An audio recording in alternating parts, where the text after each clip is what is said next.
In 2007, I moved my family to a little block of land up near Mudgee in the central west of New South Wales to try and create a sustainable life for ourselves and to try and help other people do the same. So since that point, we've been teaching courses in permaculture and sustainable agriculture, and I've had the opportunity to learn from a whole range of amazing farmers and practitioners who have come to our farm to teach these things. And the one message that I hear over and over again from these amazing people is that the problems that face our society are problems of the human mind. They are problems of ignorance and of fear. If we can overcome our ignorance and our fear, and most of all, our inertia, there are almost no limits to human happiness and abundance. We fear nature. We have become detached from nature. The wolves at the door, the weeds in our garden, the germs under our fingernails. We build fences, we spray herbicide, and we disinfect to protect ourselves from nature. But we are part of nature. We are apes.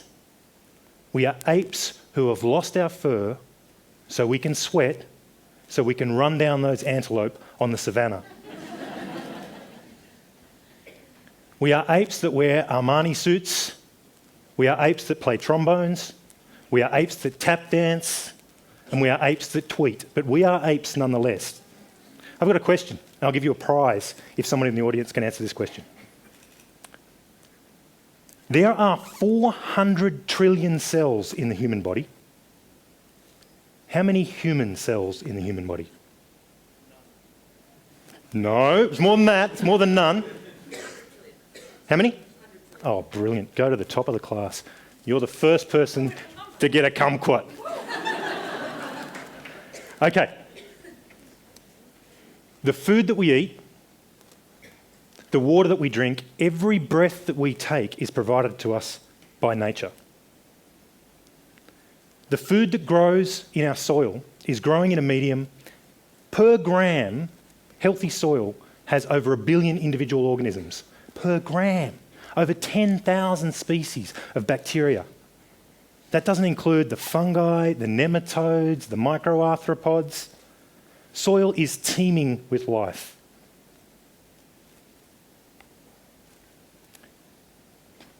We are part of nature. Everything that we do is intrinsically linked to nature. Those little critters in the soil, they hold on to the nitrogen, they hold on to the phosphorus, they hold on to the water. They provide the medium for plants to do their magic. And magic it is. Plants can magic matter from the atmosphere, food from nothing, peaches from thin air, photosynthesis. It's the only game in town. It's the only game on the planet. About 200 years ago, we learned a new trick. We learned to be able to harvest fossilised sunlight. We learned to be able to dig it up out of the ground and use it for our own means. That was oil and fossil fuels. And that has allowed us to kid ourselves even further that we are no longer reliant on the limits of the natural world. Well, got some bad news. Unfortunately, we're coming to the limits of those natural resources, the limits that we require to grow our food. So in this talk, I'm going to tell you a story of a man who changed the way that we produce our food inherently, and changed the way that a significant percentage of you get your food every day. And I'm going to tell you the story of a tropical paradise lost. But most of all, I want to give you guys 2 small things that you can do every day to save our society from itself. So, first up, I want to tell you about some of these limits that we have, that we're approaching. The first and possibly the most scary is the concept of peak oil, and I'm sure many of you are familiar with that. You're an intelligent audience, you've watched lots of videos on YouTube. The latest thing that I've heard about this, and this is a really scary quote from a guy called Dr. Fadi Birol, who is the chief economist of the International Energy Agency. The existing fields are declining so sharply that in order to stay where we are in terms of production levels, in the next 25 years, we have to find and develop 4 new Saudi Arabias. It's a huge, huge challenge. This guy knows. He is their economist. He's not some tree-hugging greenie hippie who moved to the central west of New South Wales to make a sustainable life for himself.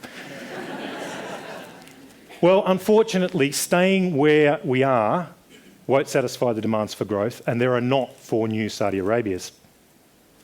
Peak oil, some people say that it happened in 2008. Others estimate that we might have 15 years left. Peak oil is the point where supply can no longer reach rising demand and prices skyrocket. Peak gas has been estimated as happening, might not be until 2020. I've got a 2-year-old boy. I'm worried about 2020. He's only going to be 14 years old. One of the major demands for the use of gas is in the production of nitrogen-based fertiliser. 500 million tonnes, 500 million tonnes of nitrogen-based fertiliser each year. And that brings me to the story of the guy who changed the way we eat. His name was Fritz Harbor. He was a brilliant chemist, a Jew and a patriotic German. And in 1909, he developed a process where he could extract nitrogen from the atmosphere. He could turn the atmosphere, almost do that trick that plants do. He could take nitrogen from the atmosphere and turn it into liquid nitrogen, which could be used to make fertilisers. Well, the German Empire quickly realised this was a good deal, and they put that nitrogen to use to make the explosives for World War I. Fritz's talents were recognised, and he was put in charge of production of a new chemical weapon for the German High Command. He developed chlorine gas, and then in 1918 he oversaw the first deployment of chlorine gas. In 10 minutes, he killed 6,000, or his weapon killed 6,000 French, Algerian and Moroccan soldiers, mostly through asphyxiation and chemical burns to their lungs. Very pleasant. His wife, who was also a brilliant chemist, when he got home from the front, she was so grieved by what he had done, she committed suicide with his service revolver, and he then left for the Eastern Front, leaving his 13-year-old son to nurse his dying wife. In 1918, Fritz Harbor was awarded the Nobel Prize for Chemistry. In 1920s, he was put in charge of developing a new cyanide-based pesticide called Zyklon A. He then fled the persecution of the Jews, went to England, because not even his patriotism could save him from that.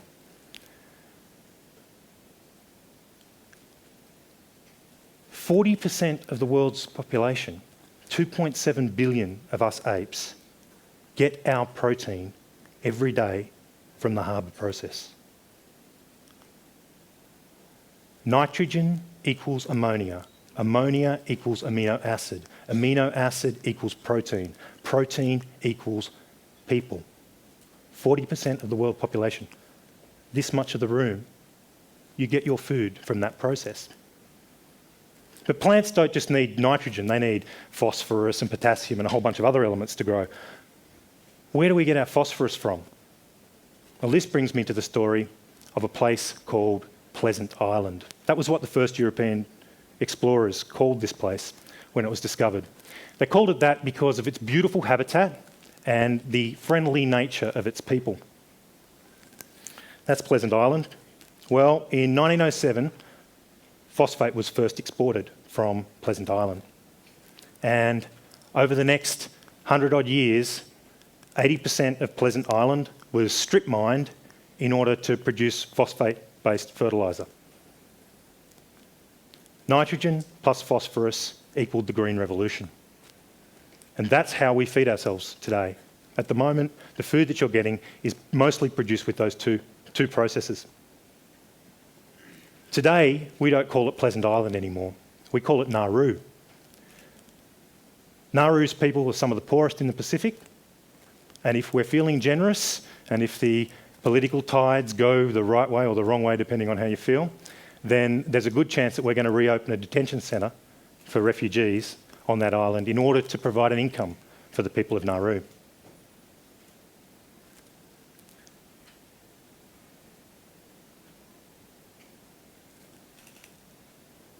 Every day in Australia, each of you contribute to the way that we get our food.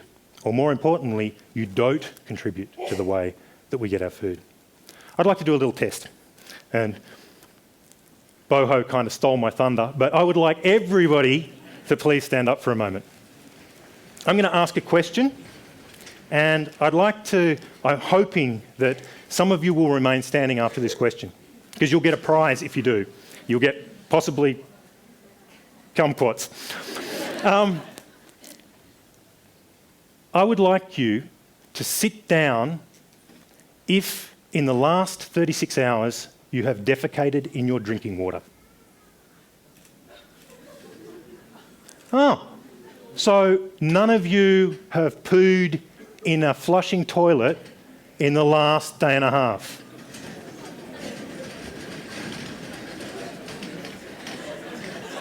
All right, this is awesome. 1, 2, 3 people. Your drinking water, your personal drinking water, you've pooed in someone else's drinking water. I'm sorry, you don't get a prize.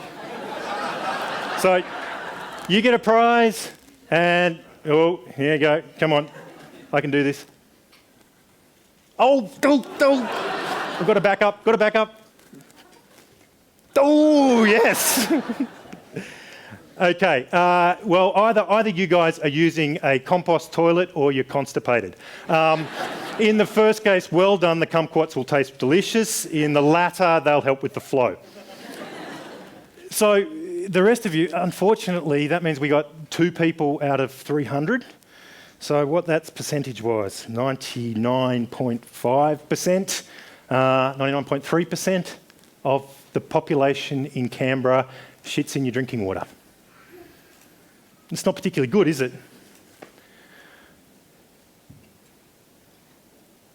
Every day, the public-private partnership that looks after this problem for Canberra treats 75 million litres of polluted water. But let's not pick on Canberra. Let's pick on Sydney.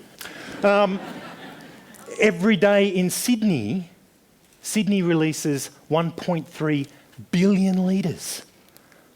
1.3 billion litres of sewage into the Pacific Ocean.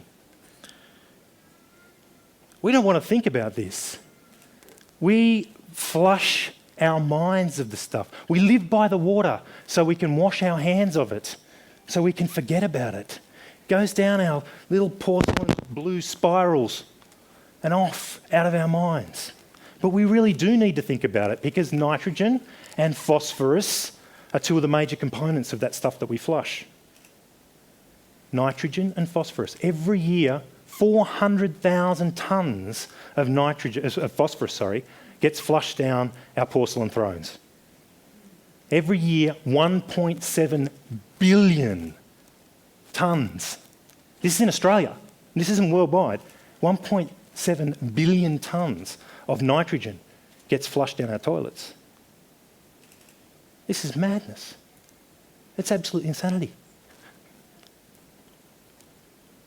And this brings me to the 2 things that you can do each day to save our society from itself. The first thing comes to about 1 litre, number 1, and the second thing comes to about 200 grams, number 2. You need to become the custodians of these nutrients that we need to survive, as they pass through you on their giant biogeochemical cycles around the planet. You need to be the stewards of these nutrients in order to make them available to provide for our needs. In permaculture, we talk about the problem is the solution, and that permaculture is working with, not against, nature. So what I want to show to you is that this stuff is not scary, and it's not something that we should have fear or ignorance about. We laugh when people say words like poo and pee and wee and all those sort of things, but this is not scary. On our farm, we have to deal with it on a larger scale than most of you would in your home. We have about 500 people come and stay up at the farm each year to do different courses in sustainable agriculture and the like. So we had to build a slightly larger system than you would. This is our system. It's pretty complicated. We poo in a container. We add some carbon to that poo. Then we sit back and let nature do its work. And we leave it for about 9 months for the biology that's in us and the biology that's in the soil to break that stuff down and convert it into the most amazing plant growing medium. We then return it back to the soil to grow our food. With urine, we don't even have to wait. Urine is liquid gold. It's pure plant food, and it comes out of our body sterile. So we collect urine in a urinal. It goes to a drum. We add some water, and then it goes back onto the soil that feeds us. Really simple. Not scary. It's perfectly sanitary. It's perfectly safe. Have we got an infectious diseases person in the room? Is there anybody who's an infectious disease? Come on, somebody, admit it. No. We've got some doctors. No doctors, no infectious diseases people. If you know one, ask them what you can catch from urine. Practically nothing. It's got incredibly rare circumstances for this stuff to be dangerous to you. I'm going to wrap it up now, but I just want to leave you with a couple of key points. It's fear and ignorance and inertia which stops us solving these problems. There are no technical problems here. It's a huge, huge problem that we can use it to make a huge, huge problem for engineering. At a citywide scale, this stuff is almost impossible to deal with. Indeed, the best we seem to be able to do is build longer outfalls and work out better ways of polluting the natural environment. But on a personal level, it's easy for us to solve these problems. If you are a policymaker or a regulator, please do what you can to help make this change within our society. And whatever you do not become an impediment to that change that must come. If you're an educator, break down the fear and the ignorance with facts, like we break down all phobias and misinformation. If you're a designer or an engineer, make us a nutrient cycling toilet that people will want in their homes. The iToilet 2.0. And if you are a producer of these nutrients, and we all are, then please recycle some of your urine. It's dead simple. 80% of the nutrients are in the urine. Please recycle them. Grow some food for yourself out of that. Next time you do a bathroom renovation or build a house, install the composting toilets and grow some amazing kumquats, just like these ones. I mean, exactly like these ones. Because I fear that if we don't deal with this issue, we may actually risk our future on this planet. Please, help us rebuild this most basic link back to nature, this fundamental link to nature. Thank you.